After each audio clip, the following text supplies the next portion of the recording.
ఇది కాంగ్రెస్ ప్రభుత్వం వచ్చేసింది. మందు బత్తాలు లేవు, రైతు బంధు లేదు, ఎక్కడేం లేదు, తగిన మందులు లేవు, పురుగు మందులు, ఎరువులు మంచిగా లేవు, ఏ ఒక్కటి మంచిగా లేదు.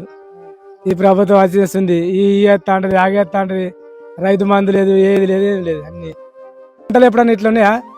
ఈ ఈ కాంగ్రెస్ ప్రభుత్వం వచ్చేసింది. పంటలు మొత్తం దిగుబడి దిగిపోయినాయి. ఏ ఎకరాన 30 క్వింటాలు వెళ్ళినా 20 క్వింటాలు. ఆ వానాకాలం ఎన్నో పడిపోయినాయి పొలాలు ఉన్నాయి. అవిటకు అగ్రికల్చర్ వాళ్ళు వచ్చి ఏవో మేడ వచ్చి రాసుకపోయింది. ఇది వారం రూపాయి రాలేదు. చాలా కష్టం అయిపోయింది. రైతులు బాగా ఇబ్బంది పడుతున్నారు. రైతు బంధు అన్ని ఏమున్నాయి, ఏం లేదు. నేనే మంచి పరిపాలన అందిస్తున్నా రైతులకు అంటారు, చేయనోడు కూడా అని చెప్తాడు అంతే. కాదు, ఇప్పుడు కేసీఆర్ కన్నా మెరుగైన పాలన అందిస్తున్నా అంటున్నారు రేవంత్ రెడ్డి. ఏమందిస్తుండే? బస్ ఇస్తుండు, ఉచిత బియ్యం ఇస్తుండు. ఎక్కడి నుంచి ఇస్తున్నా? సొంతంగా ఇస్తుండా? కేసీఆర్ 10,000 ఇస్తుంది, 15,000 ఇస్తాను కదా రైతు. ఇవ్వలే కానీ ఇవ్వలే కదా, ఇవ్వలేదు. ప్రభుత్వం అది బాగలేదు అన్న. 2 నెలల మొత్తం నాశనం అయింది.